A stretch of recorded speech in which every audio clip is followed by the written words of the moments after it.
السلام عليكم ورحمة الله وبركاته. الحمد لله وصلي وسلم على سيد الأولين والآخرين نبينا محمد وعلى آله وصحبه أجمعين. أما بعد، نواصل إخوتنا الكرام وأخواتنا الكريمة مع المعلومات العامة عن الأضحية. Donc, chers frères et sœurs, on continue nos cours sur tout ce qui est rattaché à ce mois de Zulhijjah.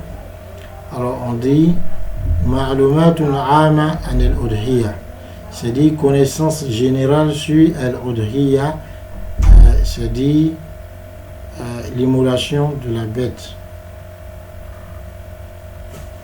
ou le fait d'immoler.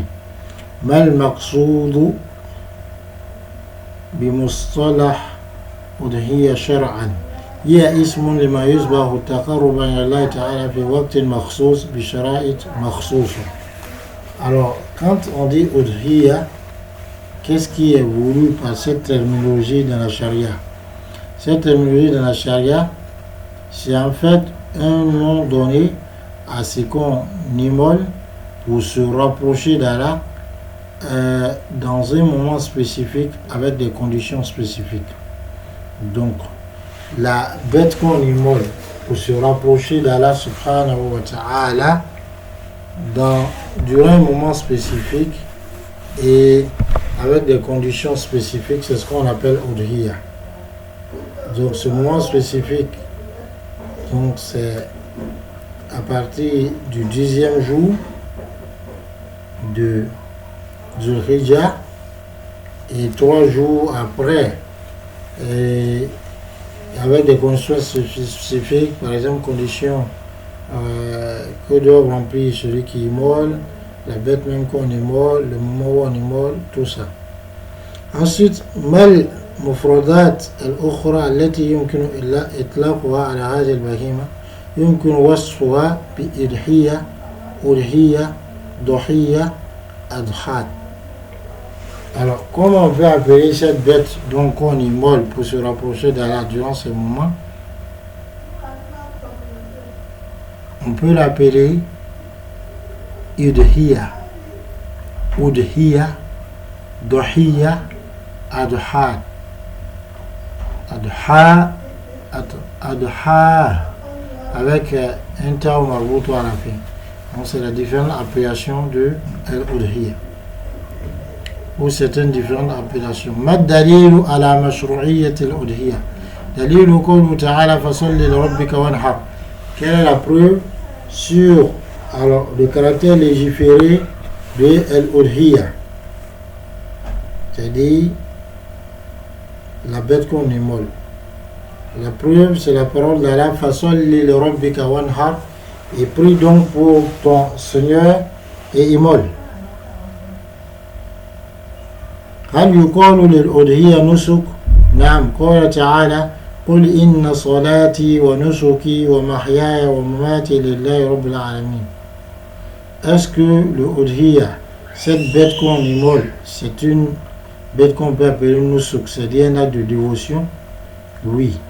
قال تعالى, Allah dit, قل dit, inna salati, ma prière, wa nusuki, mes actes de dévotion, wa mahyaya, ma vie, wa mamati, et ma mort, lillahi, appartiennent toutes à Allah subhanahu wa ta'ala, rabbil alamin, le Seigneur des mondes. Donc le terme nusuk, c'est très souvent, quand ça vient dans la charia, ça concerne le hajj et la umrah, mais ça peut concerner tous les actes d'adoration. Comme ici, c'est un nom générique. Mais en fonction du contexte, donc ça peut concerner l'immolation, comme ça peut concerner le hajj et la umrah. متى شرعت الأضحية على المسلمين؟ شرعت في السنة الثانية من الهجرة. Quand est-ce que l'udhiyya, l'immolation de cette bête, a été rendue légiférée pour les musulmans? Ça a été rendu légiféré في السنة الثانية من الهجرة, dans la deuxième année de la hijra. La hijra qui est ce déplacement de Rasulullah sallallahu alayhi wa sallam de la terre de la Mecque de la terre de la Mecque qui était une terre d'idolâtrie vers Madina qui est la terre qu'il a accueillie. Et donc ce déplacement qu'il a fait, on a appelé ça Hijra lorsqu'il a été persécuté par les Mécois. Et donc dans la deuxième année de cette Hijra, parce que nous musulmans, on a notre calendrier qui est le calendrier hégirien, on a établi, a commencé à compter à partir de l'Hégire. Donc 2 ans après les 2 ans, deuxième année de l'Hégire, donc l'Hégire a été fait première année, deuxième année, et c'est là que ça a été légiféré. Mal hikmatu min tashri'i hadhihi al-ibada. Quelle est la sagesse qui est cachée dans le fait qu'Allah ait légiféré cette adoration? هي شكر لله تعالى على نعمة الحياة ثم إياء لسنة النبي صلى الله عليه وسلم النبي إبراهيم صلى الله عليه وسلم حين أمره الله سبحانه بذبح الفداء عن ولد إسماعيل وفي يوم النحر. Bismillahirrahmanirrahim. Donc on revient pour dire que quelle est la sagesse qui est cachée dans le fait donc d'immoler. La sagesse qui est cachée, c'est de, en fait, amener le serviteur à reconnaître les bienfaits d'Allah pour nous avoir donné la vie, puisque il y a, nous on immole ces bêtes-là et nous on est là, alhamdulillah, tranquille. Et faire revivre la sunna d'Ibrahim alayhi salam, lorsqu'Allah subhanahu wa ta'ala lui a ordonné d'immoler son fils Ismaïl alayhi salam, et que Allah a remplacé ce fils-là par un animal qu'il a immolé. Donc le fait qu'il devait immoler son fils n'a pas eu lieu, même s'il a essayé, mais Allah n'a pas voulu. Et aussi la sagesse, c'est que cette viande soit un moyen de largesse pour l'âme, la famille, pour soi-même, pour sa famille, mais aussi un moyen de pouvoir donner de l'aumône aux pauvres. Là, on nous accorde la bonne compréhension. هل ورد فضل معين في الأضحية?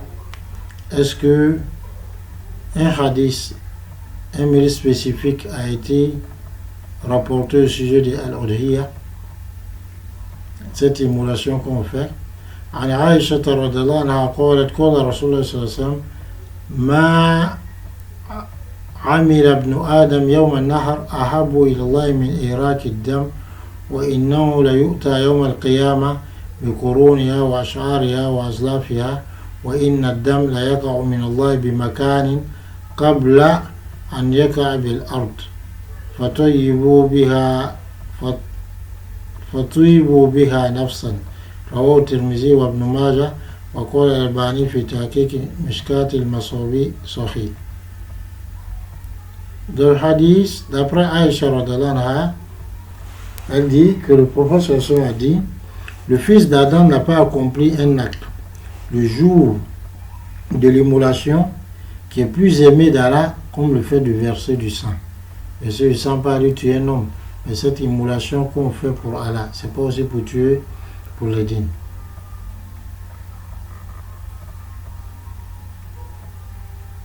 Et cette bête immolée viendra Yawm al-Qiyamah avec ses cornes, ses poils,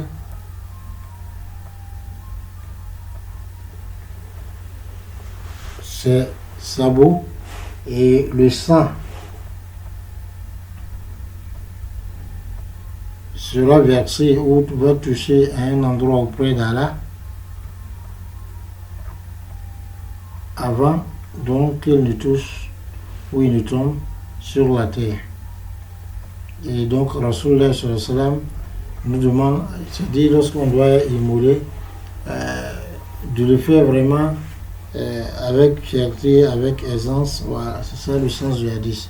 Le hadith est rapporté par At-Tirmizi, C'est-à-dire qu'on soit vraiment, ce soit de bon gré qu'on le fasse. C'est rapporté par Tirmizi, par Ibn Majah, Al-Albani dit dans Tahqiq al-Mishkat al-Masawi, Sahih. Car on nous accorde la bonne compréhension. Salam alaikum wa rahmatullah.